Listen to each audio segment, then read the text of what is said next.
Cuando me comentaron la posibilidad de hacer unas pequeñas reflexiones sobre mi idea sobre el cambio climático, no tenía en mi cabeza que iban a venir otros profesionales del sector a hablarlo, con lo cual pues la mayor parte del mensaje ya está dado, pero sí que creo que es bueno reflexionarlo desde el punto de vista tanto personal como profesional, el gran impulso que podemos dar nosotros al cambio climático.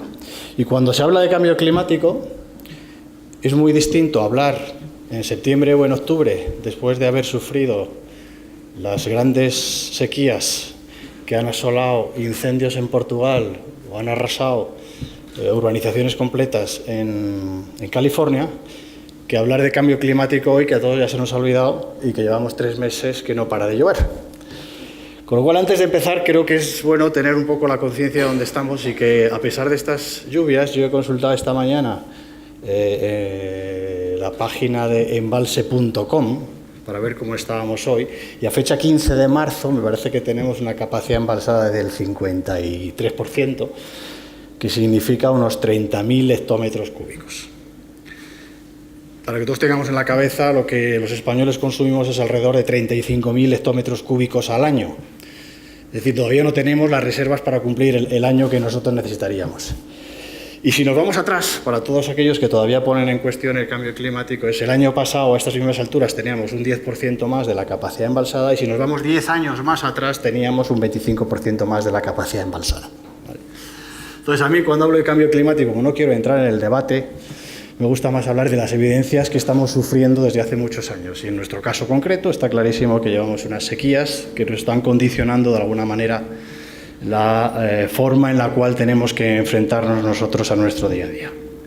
Desde el punto de vista del profesional del agua, además, esta mañana hemos tenido otra curiosidad que es, no sé si lo habéis leído, pero parece que está en las primeras páginas de portada de casi todos los periódicos, que pues ha descubierto que se ha soltado o se ha medio soltado un glaciar, el glaciar que tiene las dimensiones de Francia, y que por lo tanto, bueno, las noticias son un poco oportunistas, pero lo que sí que es cierto es que las evidencias del cambio climático las estamos recibiendo. Entonces, yo en octubre, en noviembre, hice unas reflexiones para la fundación en la cual sabéis que trabajo, y bueno, vengo aquí fundamentalmente a compartir estas reflexiones, ¿no?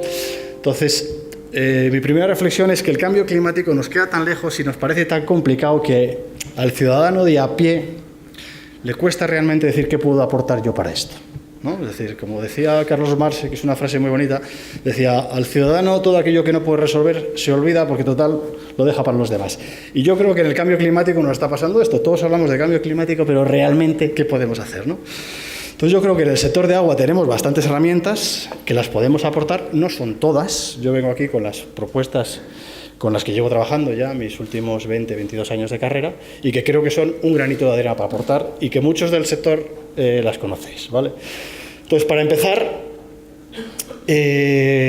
bueno, pues nuestra directora general de Cambio Climático ya nos ha aportado más o menos unos milestones de cómo va esto, pero mis reflexiones son sí. Después de Kioto, en el que se pusieron las cuotas, después de Copenhague, en el que debatimos los 2 grados, y después de París, en el que hemos establecido no superar los 400 partes por millón de emisiones de CO2, la realidad es que hoy, en 2015, hemos superado los 400 partes por millón de CO2, que supone el 145% de lo que en 1750 se emitía. Y además, y este mensaje por parte de la Universidad de Washington está puesto de una manera muy política, lo que viene a decir es que hay un 5% de posibilidades de que no se alcancen los 2 grados y un 1% de posibilidades de que no se alcancen el 1,5 grados. Lo que viene a decir es que con el 95% de probabilidades los 2 grados los vamos a superar, y con el 99% de posibilidades el 1,5 grados lo vamos a superar, ¿vale? Entonces, con estas evidencias y con las evidencias que sufrimos en nuestro día a día, yo aquí empiezo a compartir parte de mis reflexiones, ¿no? Primero, somos conscientes de que la mayor parte de las emisiones las generamos los países desarrollados, ¿vale? Y vuelvo a mi hipótesis: ¿qué hago yo como ciudadano de a pie para que estas emisiones o yo pueda contribuir a reducir? Entonces, yo creo que esto no lo tenemos que dejar en el debate público y no lo tenemos que llevar a casa. Lo tenemos que ver qué podemos aportar nosotros, es decir, podemos andar, podemos coger la bicicleta, ¿vale? No porque vayamos a influir o no influir en 2 millones de emisiones, sino porque creo que la presión mediática y social es la única que va a poner presión para que el debate político avance. Y cuando tú viajas a Dinamarca y viajas a Holanda y ves que es que lo tienen digerido, ves por qué políticamente se han llegado a tomar las decisiones que están tomando, ¿vale? Entonces, para mí es una de mis primeras reflexiones, ¿vale? ¿Por qué? Porque las consecuencias que hemos recibido, tanto económicas como pérdidas humanas, no han variado el comportamiento para reducir nuestro hábito. Con lo cual, como el ser humano tiene una habilidad especial para ser impermeable a aquellos todos mensajes que no nos gustan, pues yo creo que ya, por mucho que veamos las inundaciones de la costa este de Estados Unidos, ya nos da igual, no nos permea, ¿vale? Cuando además sabemos ya que solamente los efectos que está produciendo el cambio climático tienen un coste mayor que las medidas que podemos empezar a implementar para su mitigación, ¿vale? Y por último, mi última reflexión es: intentamos dejar en la parte de los gobiernos y la administración que lideren estos cambios climáticos, pero sin esa presión y ese cambio de hábitos por nuestra parte, no vamos a conseguir que ellos se sientan lo suficientemente seguros para ver que tienen el soporte de los ciudadanos para ir avanzando hacia esas medidas, ¿vale? Esas son mis primeras reflexiones. Y cómo desde el punto de vista profesional, y José ya ha avanzado algunos de los puntos en los cuales yo voy a hacer comentarios, yo era tremendamente negativo o pesimista hacia las posibilidades de progresar. Y mi única ambición era, bueno, pues cuando se acabe el petróleo y les quedan 40 o 50 años, pues avanzaremos en ese sentido. La verdad es que luego se descubren nuevos pozos, luego se descubren nuevos pozos de gas, te aparece un Qatar y un Bahrein que resulta que tienen más reservas, o te aparece el fracking. Con lo cual, yo estaba tremendamente pesimista en cómo podíamos avanzar. Y de repente, si te haces un análisis de lo que ha pasado en el sector solar en los últimos 2 años, empiezas a ver que DIGUA 800 megavatios solares a 2,99 céntimos el kilovatio. Chile, en Solapar, 2,91 unos meses después. En abril, el consorcio con Marubeni en DIGUA vuelve a batir a 2,42 y este octubre en Sakaka, en Arabia Saudí, nos llevamos la sorpresa de 1,79. Y con esto yo me dije, ya está, ya no hace falta que hagamos nada. Es decir, la empresa privada va a poner encima de la mesa unas soluciones en las que, digas lo que digas, esto va a venir. Estoy completamente de acuerdo con el mensaje de José. El que no esté ya hoy implementando medidas compatibles con energías renovables está fuera. Y lo bueno es que ya no dependemos de agentes externos. Es que hoy por hoy ya está por debajo de los 5 céntimos, 6 céntimos que cuesta el gas.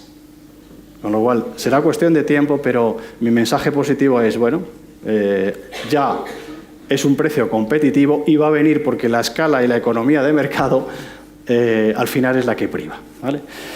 Con este mensaje, y lo complemento un poco con lo que nosotros estamos... Me lo acabo de cargar.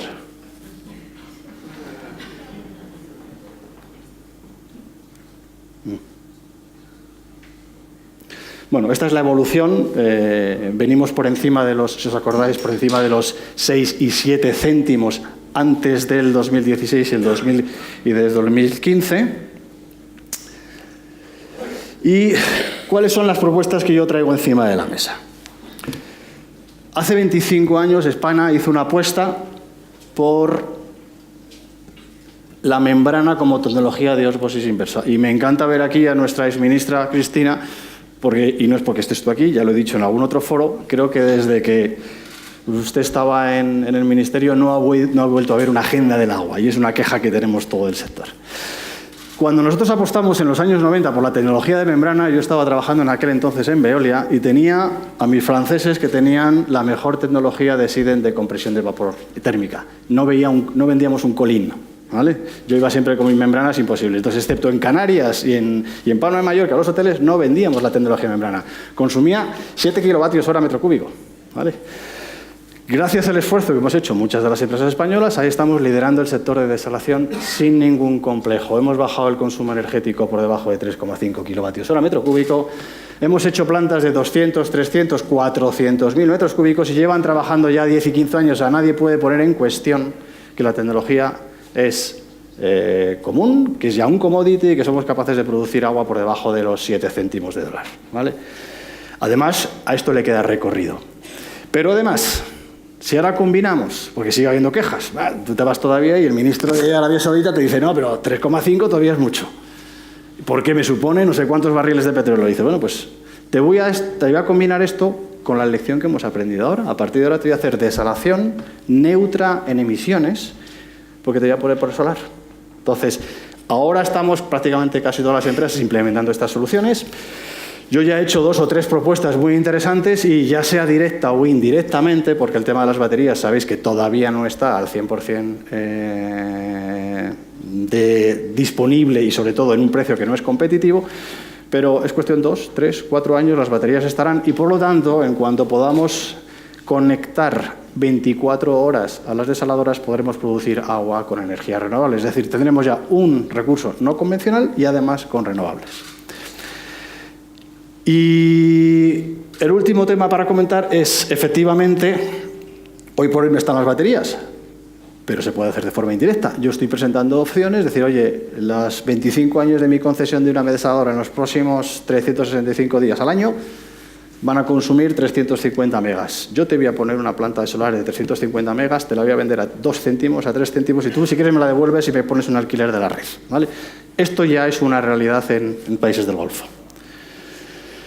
Además, y esto es mi gran venganza para mi compañero que vendía plantas térmicas, es ahora nos estamos dando cuenta que las plantas térmicas están consumiendo doble de CAPEX y doble de OPEX y que simplemente con la reducción de consumo energético de los 20 kilovatios hora metro cúbico, es un dato que si lo tenemos que poner bajo comillas, ellos producen energía y como residuo producen agua, pero ese consumo por metro cúbico que produzcamos produce 20. Frente a los 3,5 o 4 que nosotros producimos, hay un gap suficiente para poder pagar las inversiones y reconvertir todas estas plantas. No puedo decir el dato aquí porque está aquí mi competencia, pero yo el dato que he hecho es por encima de los miles de millones, una plantita de 200.000 metros cúbicos, por encima de los miles de millones de toneladas de CO2 vertidas por una planta y más de los 250 o 300 millones de barriles de petróleo al precio actual. Es decir, que se paga solo esta reconversión. Y pasando ya para terminar al último tema, y esta es para mí la gran asignatura pendiente, es decir, y aquí es mi gran apuesta, es decir, España está liderando desde hace mucho tiempo este sector y no quiero que nos quedemos fuera del sector de regeneración. En el mundo sabéis que se regenera aproximadamente un 4%. En España, de los 3.500, bueno, estamos aproximadamente en 370, 360 hectómetros cúbicos de agua tratada, que representa el 11%, según los datos del Ministerio, ¿vale?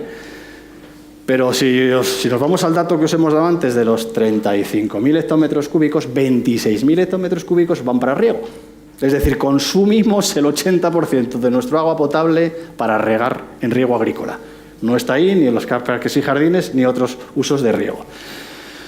¿Cómo podemos seguir utilizando agua potable para riego? Es decir, esto, y yo siempre digo en el Ministerio, España tiene la suerte de ser un país bisagra porque entendemos el problema que tenemos y en Europa no nos lo entienden, pero sin embargo nuestros árabes y nuestros nos están mirando para ver qué puede hacer España.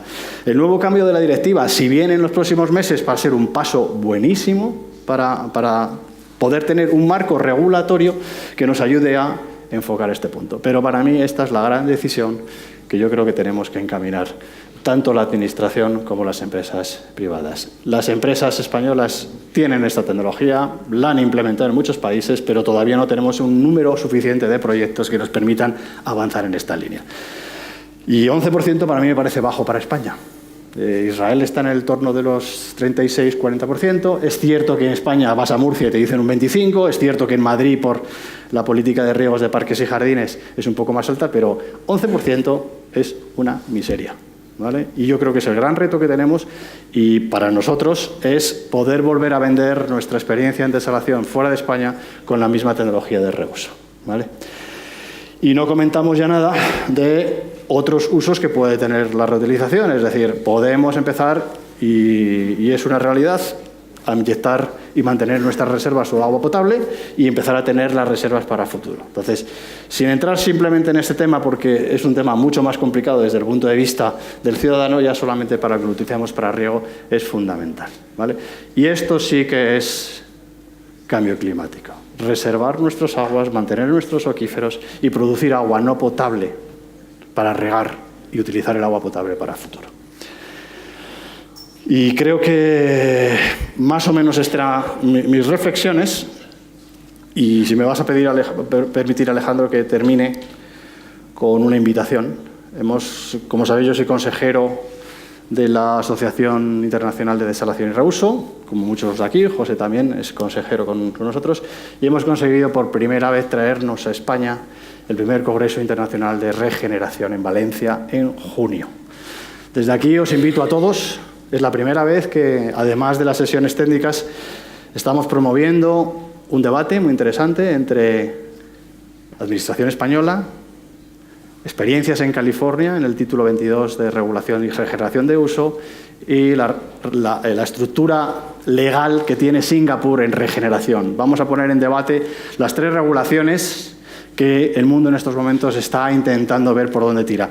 Yo lo quiero hacer aquí, es un congreso internacional, vamos a recibir gente de todo el mundo, ¿vale? Y en paralelo traemos a casi todas las multilaterales que van a intentar decir cómo podemos financiar este programa, ¿vale? Con lo cual, desde aquí os invito a todos a asistir, a participar, y para mí es un orgullo poder traerlo a España y poder seguir diciendo que España todavía tiene mucho que decir en agua.